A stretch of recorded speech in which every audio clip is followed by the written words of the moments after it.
saudara-saudari yang dikasihi Tuhan, kembali lagi bersama saya, Pastor Freddy Lana CMF, dalam renungan Selasa 30 Mei 2023. Firman Tuhan yang akan kita renungkan pada hari ini diambil dari Injil Markus, bab 10, ayat 28 sampai dengan 31. Berkatalah Petrus kepada Yesus, "Kami ini telah meninggalkan segala sesuatu dan mengikuti Engkau." Jawab Yesus, "Aku berkata kepadamu, sesungguhnya setiap orang yang karena Aku dan karena Injil meninggalkan rumahnya, saudaranya laki-laki atau saudaranya perempuan, ibunya atau bapaknya, anak-anaknya atau ladangnya, orang itu sekarang pada masa ini juga akan menerima kembali 100 kali lipat rumah, saudara laki-laki, saudara perempuan, ibu, anak dan ladang, sekalipun disertai berbagai penganiayaan. Dan pada zaman yang akan datang, ia akan menerima hidup yang kekal. Tetapi banyak orang yang terdahulu akan menjadi yang terakhir, dan yang terakhir akan menjadi yang terdahulu." Demikianlah sabda Tuhan.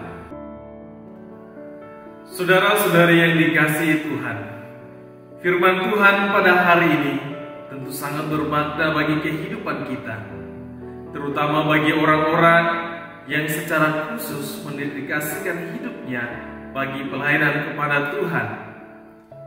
Di dalam gereja kita mengenal para uskup, imam, biarawan dan juga biarawati.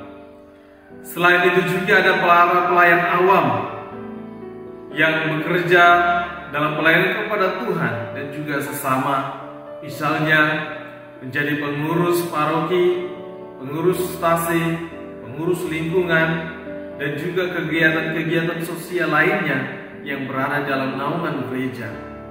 Semuanya bekerja untuk melayani Tuhan dan sesama. Menjadi pelayan Tuhan tentu banyak hal yang harus dikorbankan, baik dari segi waktu, tenaga, dan biaya. Bahkan juga ada yang mengorbankan darah dan air matanya. Dalam konteks gereja paroki, jika kita melihat pada sistem yang terjadi, maka kita dapat menyimpulkan bahwa kegiatan menggereja sungguh-sungguh merupakan kegiatan sosial. Pada umumnya orang tidak mendapatkan upah dari pelayanan yang dilakukan, kecuali mereka yang ditetapkan secara khusus menjadi pegawai tetap. Ada juga stip yang diterima dari para pelayan, tetapi tidaklah sebanding dengan pelayanan yang dilakukan.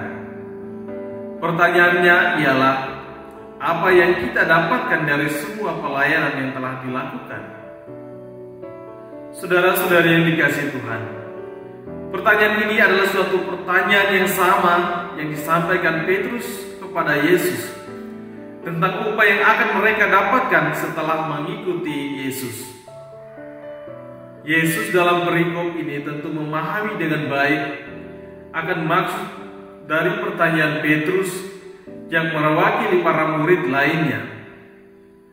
Kata Yesus, "Sesungguhnya Aku berkata kepadamu, barang siapa yang meninggalkan rumah, saudara-saudari, ibu atau bapak, anak-anak atau ladangnya, pada masa ini juga akan mendapatkan 100 kali lipat.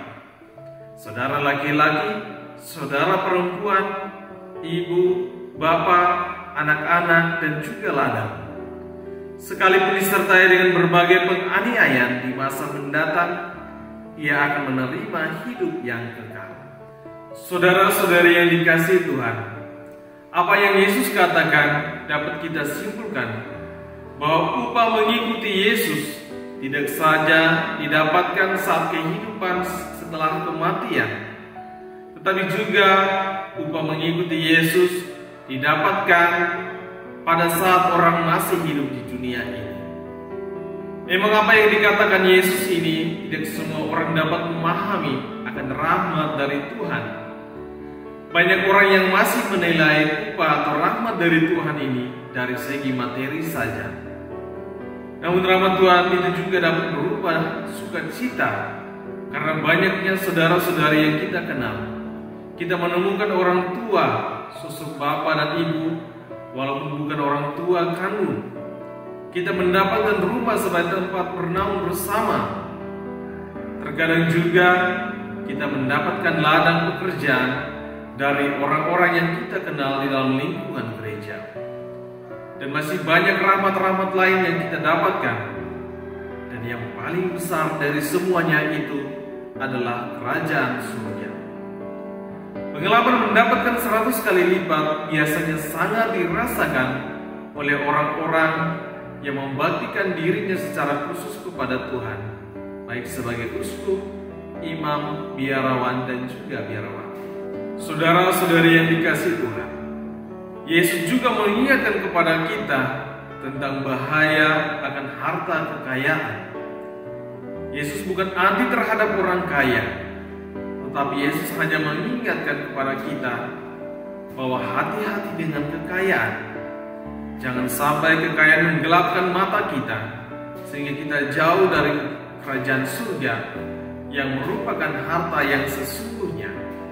Perkataan Yesus tentang sukarnya orang kaya masuk dalam kerajaan surga bukanlah suatu opini semata, tapi itu adalah suatu kenyataan hidup.